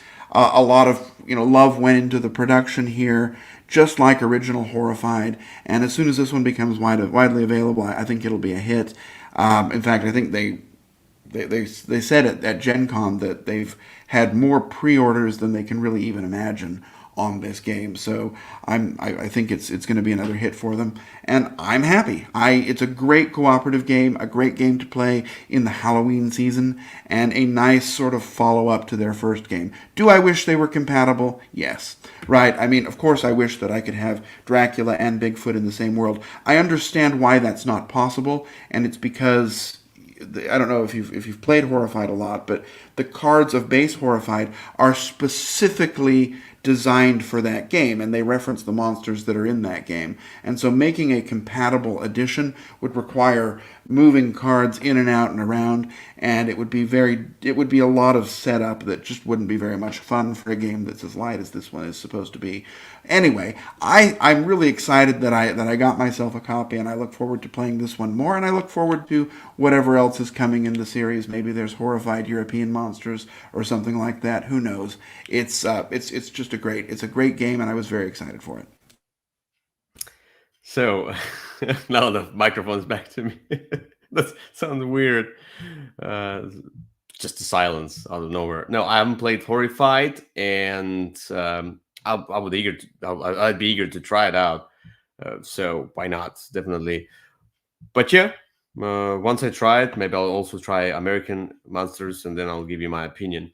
But what I've played was a game from quite a few years ago from the Kickstarter, I think Essen as well, and that's called Crisis from Ludi Creations. I think it was the right one. Just in a moment. It is, yeah. So I like the whole idea. I like the world. It's a huge. It's a table hog. It's a worker placement game where you have the different worker spots. It reminds me of Empires Age of Discovery in a way that how you put the workers down. It's like you put all the workers down and then you activate all the places, which is cool. I like that. It's different from nowadays worker placement games where you just put it down, get it right away. To each his own, and I like both styles.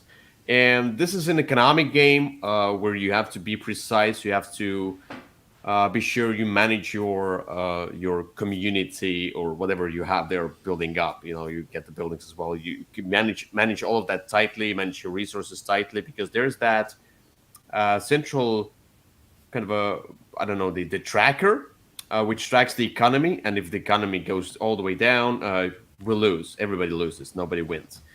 So you have to be in that semi-co-op situation, trying to get to that green zone or at least the yellow zone of that track.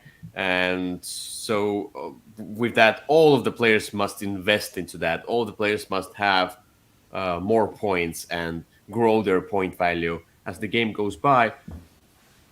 which is maybe it was cool at that time in 2016 where people tried to make semi-co-op games, but semi-co-op just it seems like semi-co-op rarely works or it just doesn't work that well, especially in a Euro game like that. I would have loved it to be without that semi-co-op aspect. Maybe that it would be in a thematic sense that the game ends when the tracker reaches zero, and then we count the points. Whoever gets the most points wins the game.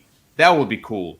Uh, and there are some things like you can still win if it goes down for if there's a certain thing you have a certain amount of points or something like that. I don't remember exactly. I played only Yeah. once and we lost horribly. And I like the mechanics here. I like the theme is fine. I don't like the semi co-op aspect, and it's just a puzzle. It's fine. The graphics, I can see why they did that graphics, but it's too muted for me. It's just too. At some point, it feels like a prototype for me. It's not an evocative art that I would have loved in this kind of a game. No. Yeah, I So was going to ask if they could have possibly found another shade of brown, because it looks like they've got all the shades of brown possible on that board. Uh, as you can see here, there is the detail, but if you are oh, playing, okay. if you're playing the game, and so it's like with the barrage, there are some details. So if you're playing the game, it's all so darkened. You know, it's muted. And I would have loved to have this. I can see the dark city, the dawn of mankind, whatever. It's the apocalypse is going on there, whatever. But yeah, though I like one thing. So these are the different buildings, and those buildings mechanically it's really cool.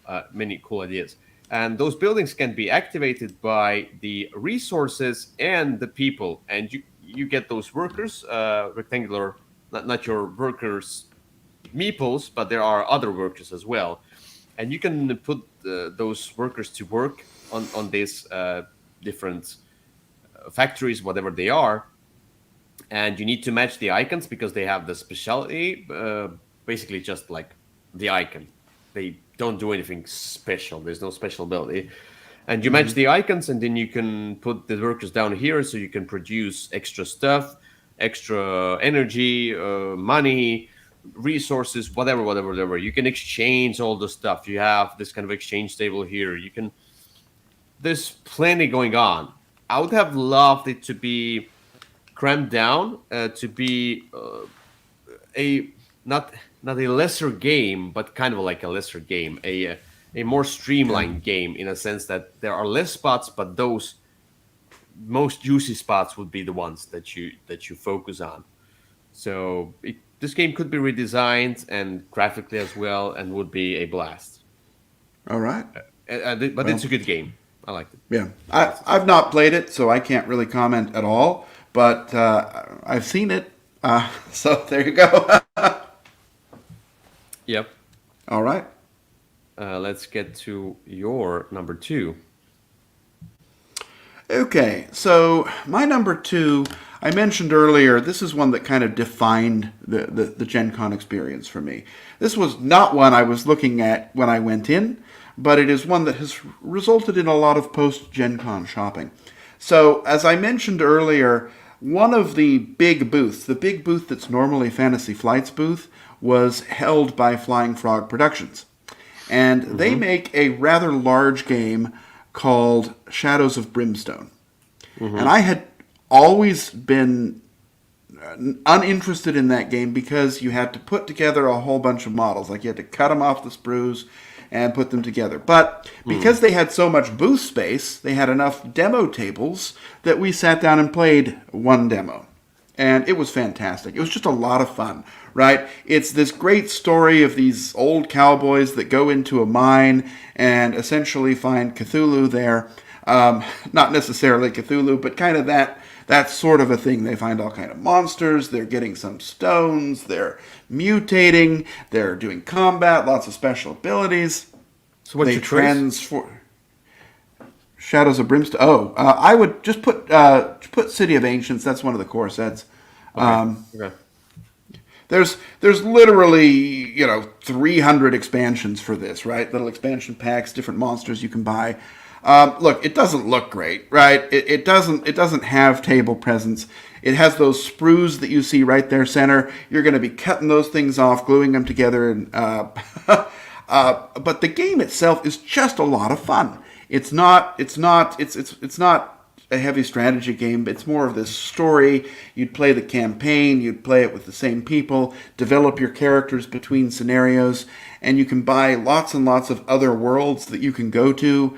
It's just really a very interesting game. So I said we sat down for one demo of one core set. Well, there's 3 core sets. We played 3 different demos, right, on 3 different days. Because I liked it, my brother liked it. I went home and ordered a lot of stuff for it and have spent the last couple of weeks putting it all together. It's definitely an overwhelming amount of stuff, but I think if I'm able to get into it, and while I have Victor here, get him into it, I think we'll have a really good time just exploring this world, developing our characters, having an adventure. Definitely totally random, right? You're rolling dice for everything. You roll dice to see which side of the board the door is on, which character is attacked, whether your attack hits, how much damage it does, how much armor. There's even roll to move. Everyone's favorite mechanism. But it's just this game kind of defined the convention for me just because of it's the kind of game I never would have tried in a normal year. In fact, I had actively avoided it because I knew that it required a lot of assembly. But because they had the space to show it off, they even had a paint your mini booth, right? They had a bunch of kind of the extra minis, and they were already assembled, and they just said, sit down and have a good time and paint them. And we did. And we sat down, had a good time, and painted them. We spent a lot of time at the Flying Frogs Productions booth. And that's mostly because it was there, because it was visible. And normally they're not... they're always there, but they're much smaller. Usually they only have room for one demo. I don't know. I really had a good time with this game. And when I think of Gen Con 2021, this is the first game I will think of. I know it's my number 2, but this is just the game of the con for me. Okay. Yeah. All right. Yeah. Not my style, but definitely. No, not even mine. But... But so much fun. I can see how that could be a convention game. Mm-hmm.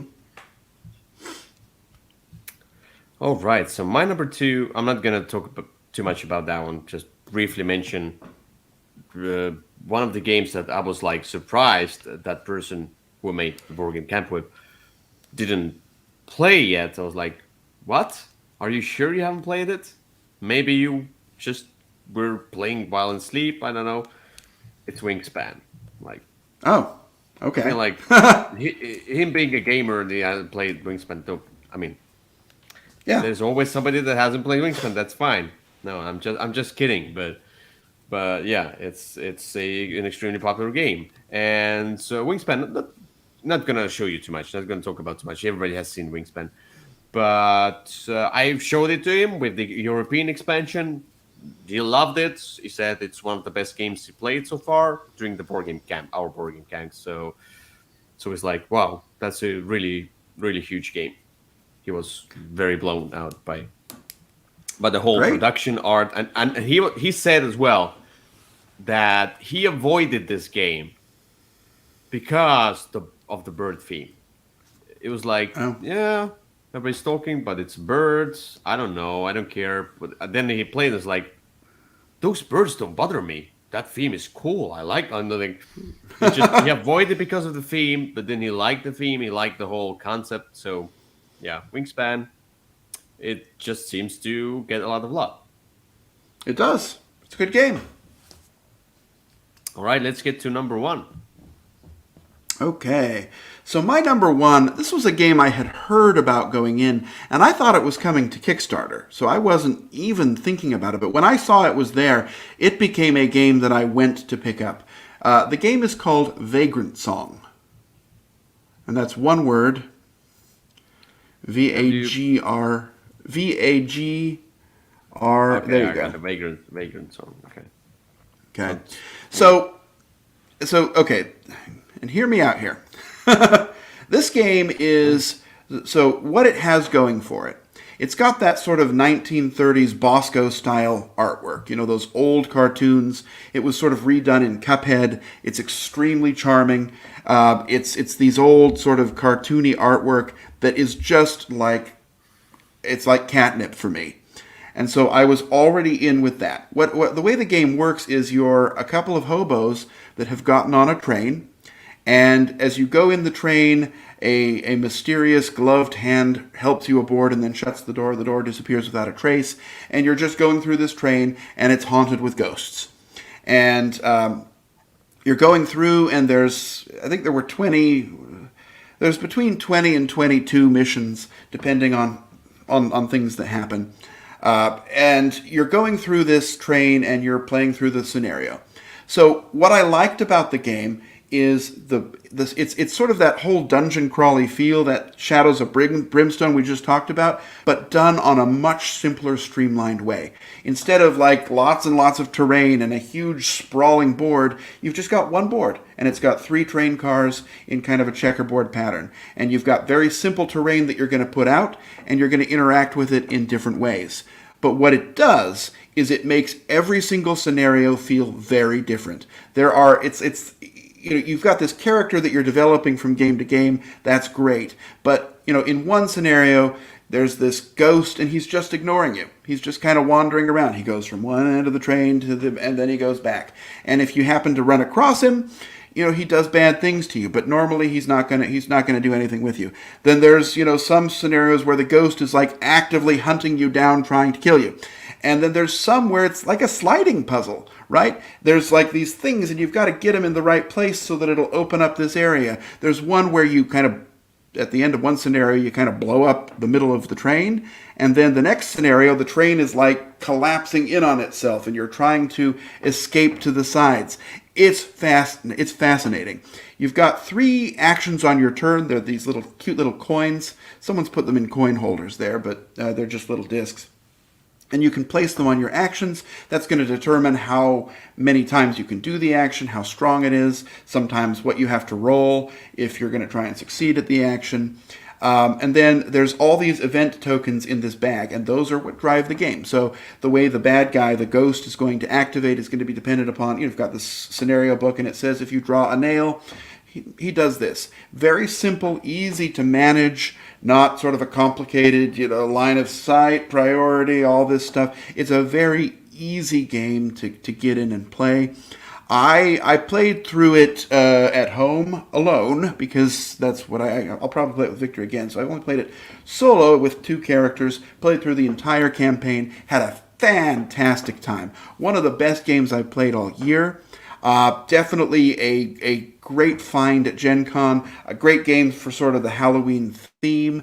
It's a very approachable campaign style game that is just unlike anything else. The characters are unique and they feel like they have their own identity. The ghosts feel like they have their own identity. The story of the campaign is the only area that kind of fails, right?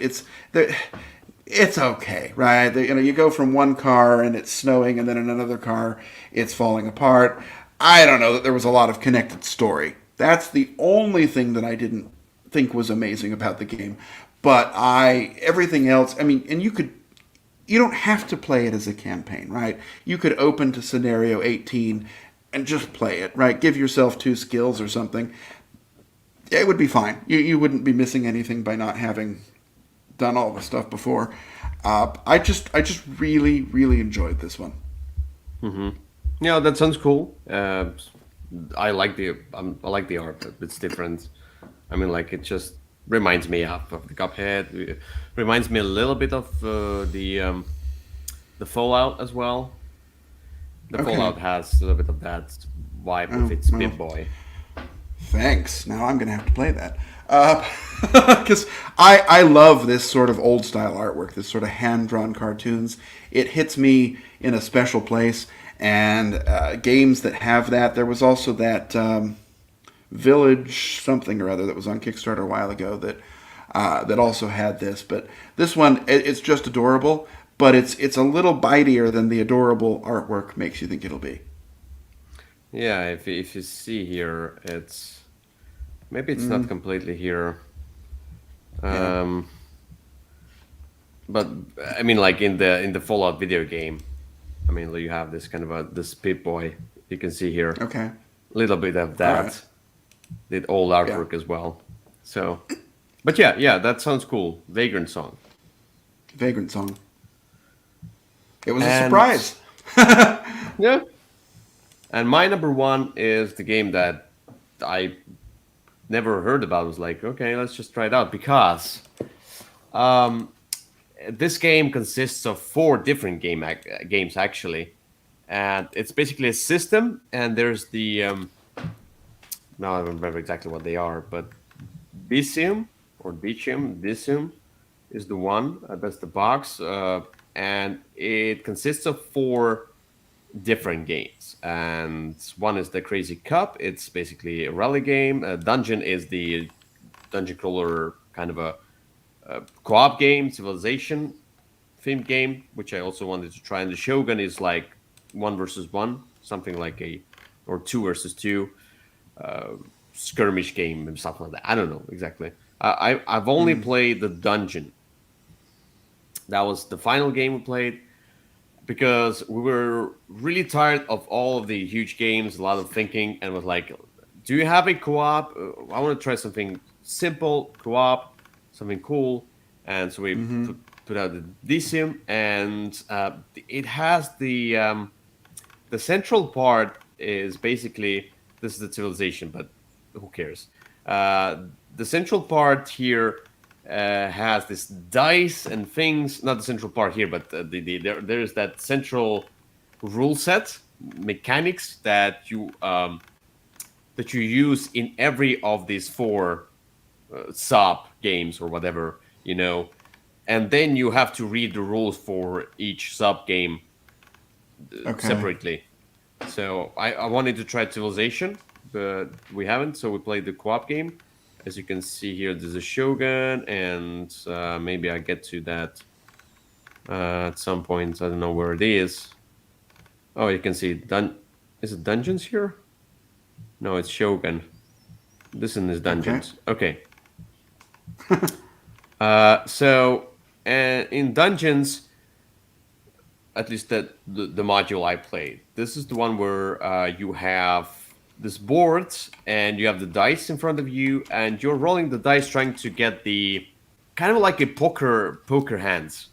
And if you can get the numbers as poker hands and then you can activate some abilities like running around, killing whatever, or you can activate the spells through the colors of the dice of the pips basically that come up, and it's a Yahtzee mechanic there. It's your usual turn over the card, see what's the event or something like that. Some of them are good cards, some are bad cards. Each one of us has this kind of a event deck, which some of them are bad, some of them are good.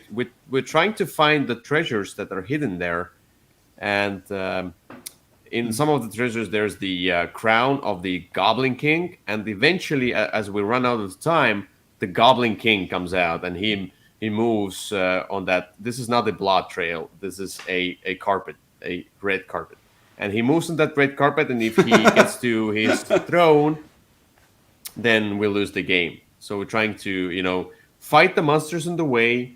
Very easy, just also like roll a die and see if you win or lose. It's basic, but it was cool. I like how you upgrade some stuff so you can have extra icons or extra colors of dice when you roll the dice, so you boost yourself, and you have different things you can do. But it's very straightforward. It's really like a family game. I haven't tried any of the other modules, so cannot say. But for a finishing game during the evening, where we played a ton of games in this at this weekend, and for that finishing game, for the light game, it was fine, and I liked it. And I Okay. would definitely try these other modules as well, just to be sure what they are. Sure. Great. That's Decium Dungeon. Donjon. Yeah, that's an interesting way to spell dungeon, but there you are. I think Geek Attitude Games. They are a French company, Ah, okay. Well, then maybe that's how they spell it. and Pascal Quidalt has done the art. And he's done Okay. the art for the Time Stories, which is basically the first scenarios, which Okay. were amazing. But you can see Geek Attitude Games doesn't have their own that much. It seems like they republish. No, those other- are lots of other companies' games. Yeah, Okay. but maybe some of their own. Well, Yeah. there we have it. And that's it for today's episode. It's been a ton of stuff to talk about. It's almost 2 hours, but that's the special. There we go. Special. Anyway, that's been fun. Not only Yeah. talk about this game and doing this camp for me and doing the Jenkin for you after such a big pause. So Yeah. It was great. I'm glad I went. I was skeptical going in. I was worried it wouldn't be anything, that nobody'd be there, that there'd be nothing really to look at and see. But I had probably, like I said earlier, one of the best Gen Cons I've been to. So nice. And for me also, I've played some bad games. Mostly not in my collection. so did I. I just didn't talk about them. Mostly in the friends collection, and some great games. Basically, my collection, because like Well, the games from my collections are the ones that I know I love because I have a rule of 50, and it's bad game will not stay in Yeah. my collection anymore. But thank you well, for and watching. hey, now you don't have to buy Pie Town. Nor in the Mountain King, nor the Bosk, which I was also looking at buying. Great. You save the con has already paid for itself. Yeah. And I didn't have to buy food during the con. I could just, do something at my home. Buy snacks. That's nice. Thanks, and, yeah. Well, we went to the steak place and had the steak and shrimp cocktail again, like we always do. But Next time, bring me with you. well, you can come next time. I'm not going to send you the steak and shrimp cocktail. I'm not sure they would survive the journey. But anyway, Yeah. all right. Thank you for watching. We see you another time in another verse, a universe. And yeah. Okay. I have the power. I don't. By the way, just for a moment, these are the two characters that we have. Yeah, we have these characters. Those are adorable. So Kyle and me. You'll never guess which one's mine. Yeah, never. All right. All right. Thank you. Thank you. Nice evening, day, morning, whatever. Whatever time it is. All right. Bye.